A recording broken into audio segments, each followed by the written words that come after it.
New Ambedkar Nagar నుంచి new Tulsiram Nagar నుంచి మొత్తం లంకలోని వివిధ ప్రాంతాల నుంచి వచ్చిన మా ఆడబిడ్డలందరికీ अन्नदम्मुलंदरिकी हमारे भाइयों बहनों सबको और मंच में शामिल हमारे अंबरपेट के एमएलए साहब कहाँ जाऊं अच्छा बीच में आ रहा ठीक है अंबरपेट के हमारे एमएलए साहब कालेर वेंकटेश गारू पेद्दलु गौरवनीयुलु माजी मंत्रिवर्युलु सनत नगर एमएलए अन्ना तलसानी श्रीनिवास यादव गारू पेद्दलु माजी होमशाख मंत्रिवर्युलु अन्ना मोहम्मद महमूद अली गारू एमएलसी गारू एलपी नगर एमएलए गौरवनीयुलु सुधीर रेड्डी अन्न गारू गौरवनीयुलु मुत्ता गोपाल गारू मन मशीराबाद एमएलए साहब माजी मंत्री श्रीनिवास गौड साहब उप्पल एमएलए गारू गौरवनीयुलु बंडारी लक्ष्मारेड्डी गारू हैदराबाद नगर बीआरएस प्रेसिडेंट गारू जूब्ली हिल्स एमएलए गौरवनीयुलु मागंटी गोपीनाथ गारू మరి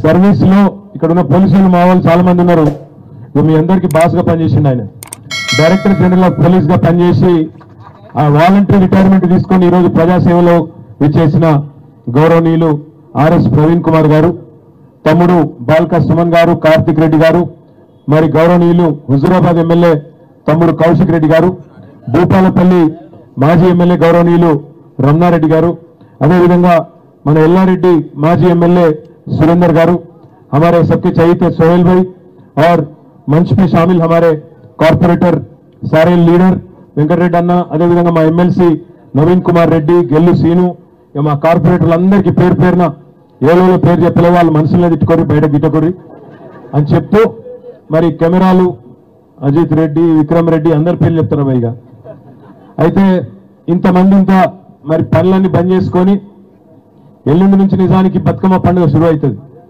రేపటి నుంచి ఎల్లుండి నుంచా రేపటి నుంచి పండుగ సుఖం లేదు పెద్దలకి ఇవాళ బియ్యం ఇచ్చి రేపటి నుంచి పండుగ బతుకమ్మ పండుగ చాలు కావాలి 10 రోజుల దసరా తెలంగాణలో అన్నిటికన్నా పెద్ద పండుగ అంటే దసరా కానీ ఇలా హైదరాబాద్లో లక్షలాది మందికి నిద్ర లేకుండా చేసి హైదరాబాద్లో ఉండే లక్షలాది మంది పేదలకు ఇవాళ ముఖ్యంగా ఎప్పుడు మా ఇల్లు కొడతారో ఎప్పుడు మా ఇంటి మీదకి బుల్డోజర్ పంపుతాడో అన్నట్టు रेवंत रेड्डी प्रभुत्व वच्चिनाका आज चैन की नींद भी नहीं मिल रही हैदराबाद में गरीबों को।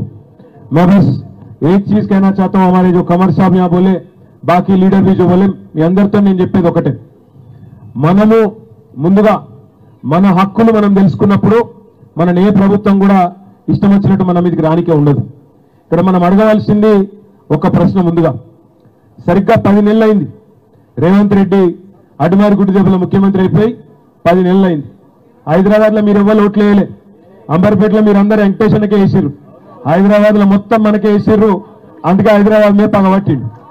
ఏమో నాకు ఒక్కళ్ళు ఓట్లు వేయలే, ఈ గరీబ్ వాళ్ళందరూ కాంగ్రెస్ ఖిలాఫ్ ఉన్నారు, ఇట్లనన్నా వేసి వీళ్ళను కూలగొట్టి ఆగం చేయాలని మీ బతుకులని చెప్పి ఇలా పగబట్టిండు రేవంత్ రెడ్డి.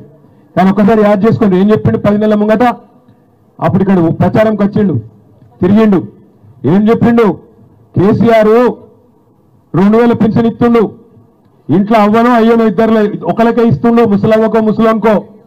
నేను ముఖ్యమంత్రి కాగానే ముసలోన్కి ఇస్తా, ముసలయ్యకి ఇస్తా, ఇద్దరికి ఇస్తా.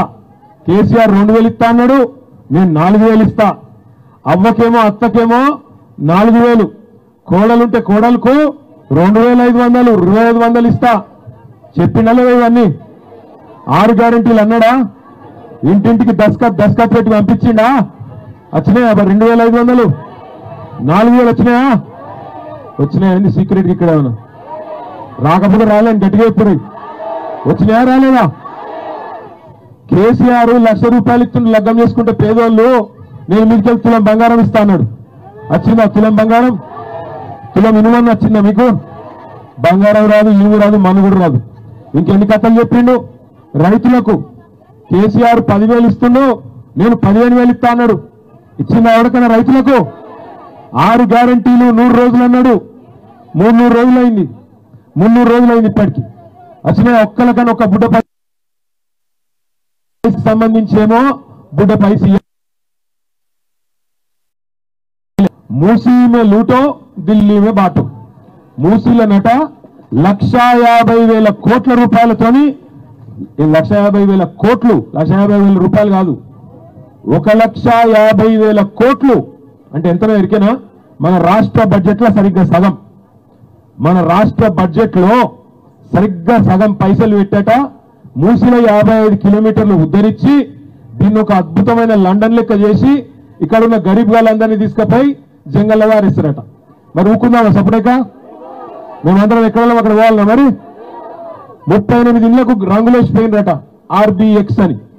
రంగులేసిపోతే నేను మీ అందరినీ కోరేది ఒకటే, లక్ష్మి ఇంటి మీద కోతురులే, రత్నకి ఇంటి మీద కోతురుతి, సపరేక నా పనికి నేను పోతా, నాకేం గరుజు, ఆమె ఇల్లు గులగొడితే నాకేమైంది, ఇదివరకు ఒకసారి నన్ను తిట్టింది కాబట్టి ఇప్పుడు నేను ఆమె ఇంటికాడికి పోను అంటే నడవదు. ఒక ఇంటి మీదకి వస్తే కాదు, మన పంచాయతీలు ఉంటాయి, ఇంటి పక్క ఇళ్ళని ఉన్నాయా, గా మాత్రం తాకట్లు ఉన్నాయా? కానీ ఉంటాయి, ఇంట్లో కూడా తాకట్లు ఉంటాయి, పంచాయతీలు ఉంటాయి, నెల్లులు ఉంటాయి, అప్పుడప్పుడు కొట్టుకుని తిట్టుకుని ఉంటుంది. 3 పిల్లల పంచాయతీలు ఉన్నాయా? ఉంటాయా? ఉన్నాయా? లగ్గంగా లెక్కున్నదా? ఇక్కడ అందరు లగ్గం చేసుకునేలే కదా. మీరు మీ భర్తలను తిట్టరా? అప్పుడప్పుడు ఎండ పెట్టరా? అదన్నీ ఇంట్లోనే చూసుకోవాలి. బయట వస్తే ఊకుంటావా మన మీదకి? ఇది కూడా గంతే. మీ లంక మీదకి బుల్డోజర్ వచ్చినా, ట్రాక్టర్ వచ్చినా ఇవి రానియకుండా ఇక్కడనే కంచె అడ్డం పెట్టుండ్రి, మొత్తం అందరూ వచ్చి తలుకోండి. ఆ డ్రైవర్ని అడిగిండ్రి, ఆ బుల్డోజర్ డ్రైవర్ను, అన్న నీకు కొంపున్నదా, నీకు ఇంటికాడ పిల్లలు ఉన్నారా, భార్య ఉన్నదా, నీ ఇంటి మీదకి ఎవరైనా బుల్డోజర్ వేస్తే నువ్వు ఊకుంటావా అని అడుగుంది. 40 ఏళ్ళకెళ్ళి 50 ఏళ్ళకెళ్ళి ఇక్కడనే ఉంటున్నాం, రిజిస్ట్రేషన్లు అయినాయి, మాకు పర్మిషన్లు ఉన్నాయి, ట్యాక్సీలు కడుతున్నాం, ఏ లెక్కన గులగొడతామని అడగాలి. ఇలా ఇందిరమ్మ రాజ్యం అన్నాడు. ఇందిరమ్మ చెప్పిందా, సోనియమ్మ చెప్పిందా ఇల్లు గులగొట్టమని? ఎవరు చెప్పిండు? ఎవరు చెప్పలే.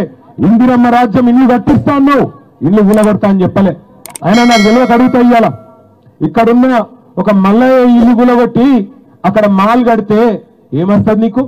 మల్లయ్య ఇల్లు బుడ్డ ఇల్లే కావచ్చు, 100 గజాలలో ఉండొచ్చు, దాన్ని గులగొట్టి పక్కన ఇల్లు గులగొట్టి హోటల్ కడతా, మాల్ కడతా, పెద్ద పెద్ద పార్కులు కడతా, ఎవరి కోసం?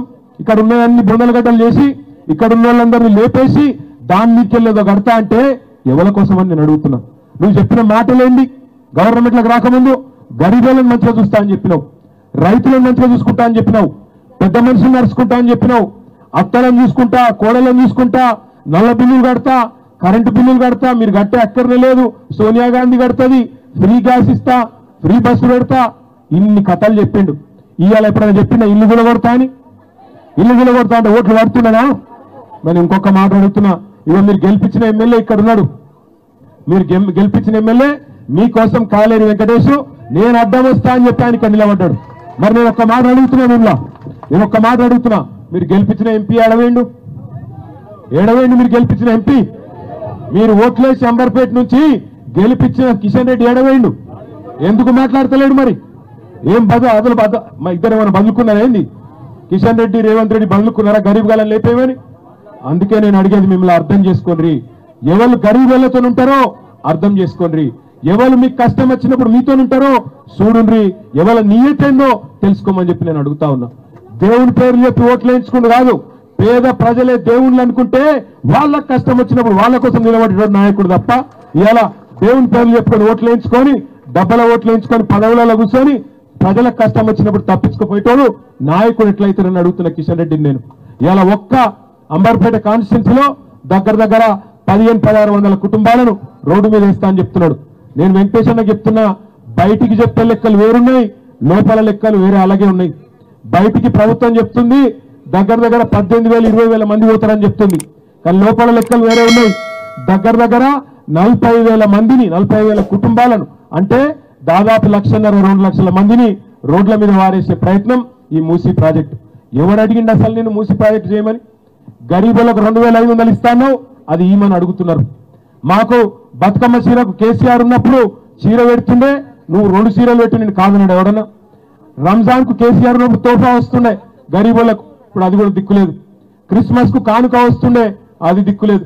సర్కార్ దవాఖాన కాంపుకోతే కేసీఆర్ కిట్ ఉంటుండే, అందులో అన్ని సౌలతులు ఉంటుండే, ఇప్పుడు అది కూడా బంద్ అయింది.